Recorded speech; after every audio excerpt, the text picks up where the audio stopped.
As long as I'm President of the United States, Iran will never be allowed to have a nuclear weapon. Good morning. I'm pleased to inform you the American people should be extremely grateful and happy. No Americans were harmed in last night's attack by the Iranian regime. We suffered no casualties. All of our soldiers are safe, and only minimal damage was sustained at our military bases. Our great American forces are prepared for anything. Iran appears to be standing down, which is a good thing for all parties concerned and a very good thing for the world. No American or Iraqi lives were lost because of the precautions taken, the dispersal of forces, and an early warning system that worked very well. I salute the incredible skill and courage of America's men and women in uniform. For far too long, all the way back to 1979 to be exact, nations have tolerated Iran's destructive and destabilizing behavior in the Middle East and beyond. Those days are over. Iran has been the leading sponsor of terrorism, and their pursuit of nuclear weapons threatens the civilized world. We will never let that happen. Last week, we took decisive action to stop a ruthless terrorist from threatening American lives. At my direction, the United States military eliminated the world's top terrorist, Qassem Soleimani. As the head of the Quds Force, Soleimani was personally responsible for some of the absolutely worst atrocities. He trained terrorist armies, including Hezbollah, launching terrorist strikes against civilian targets. He fueled bloody civil wars all across the region. He viciously wounded and murdered thousands of U.S. troops, including the planting of roadside bombs that maim and dismember their victims.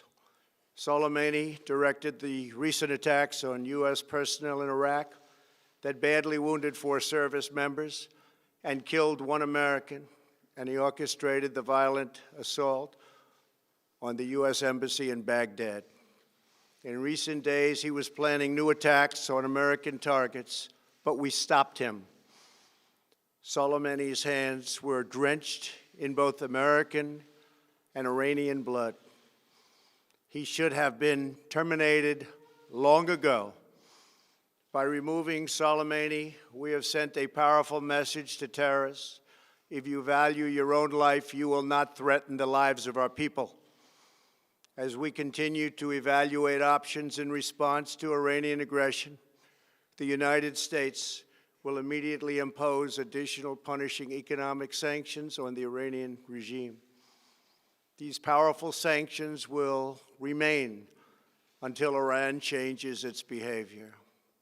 In recent months alone, Iran has seized ships in international waters, fired an unprovoked strike on Saudi Arabia, and shot down 2 U.S. drones.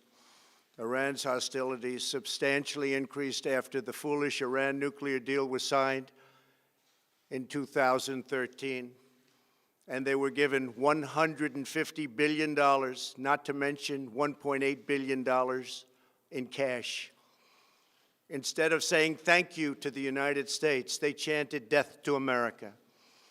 In fact, they chanted death to America the day the agreement was signed. Then Iran went on a terror spree, funded by the money from the deal, and created hell in Yemen, Syria, Lebanon, Afghanistan, and Iraq. The missiles fired last night at us and our allies were paid for with the funds made available by the last administration. The regime also greatly tightened the reins on their own country, even recently killing 1,500 people at the many protests that are taking place all throughout Iran. The very defective JCPOA expires shortly anyway and gives Iran a clear and quick path to nuclear breakout. Iran must abandon its nuclear ambitions and end its support for terrorism. The time has come for the United Kingdom, Germany, France, Russia, and China to recognize this reality. They must now break away from the remnants of the Iran deal, or JCPOA. And we must all work together toward making a deal with Iran that makes the world a safer and more peaceful place. We must also make a deal that allows Iran to thrive and prosper and take advantage of its enormous untapped potential. Iran can be a great country. Peace and stability cannot prevail in the Middle East as long as Iran continues to foment violence, unrest, hatred, and war. The civilized world must send a clear and unified message to the Iranian regime. Your campaign of terror, murder, mayhem will not be tolerated any longer. It will not be allowed to go forward.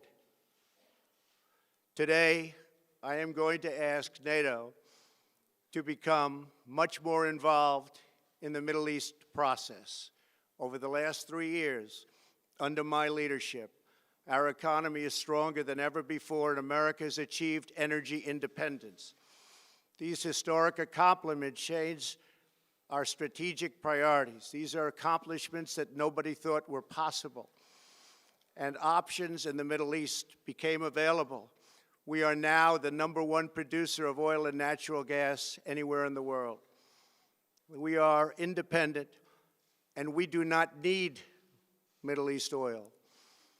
The American military has been completely rebuilt under my administration at a cost of $2.5 trillion. U.S. armed forces are stronger than ever before. Our missiles are big, powerful, accurate, lethal, and fast. Under construction are many hypersonic missiles. The fact that we have this great military and equipment, however, does not mean we have to use it. We do not want to use it. American strength, both military and economic, is the best deterrent. 3 months ago, after destroying 100% of ISIS and its territorial caliphate, we killed the savage leader of ISIS, al-Baghdadi, who was responsible for so much death, including the mass beheadings of Christians, Muslims, and all who stood in his way. He was a monster. Al-Baghdadi was trying again to rebuild the ISIS caliphate and failed. Tens of thousands of ISIS fighters have been killed or captured during my administration. ISIS is a natural enemy of Iran. The destruction of ISIS is good for Iran, and we should work together on this and other shared priorities. Finally, to the people and leaders of Iran, we want you to have a future, and a great future, one that you deserve, one of prosperity at home and harmony with the nations of the world. The United States is ready to embrace peace with all who seek it.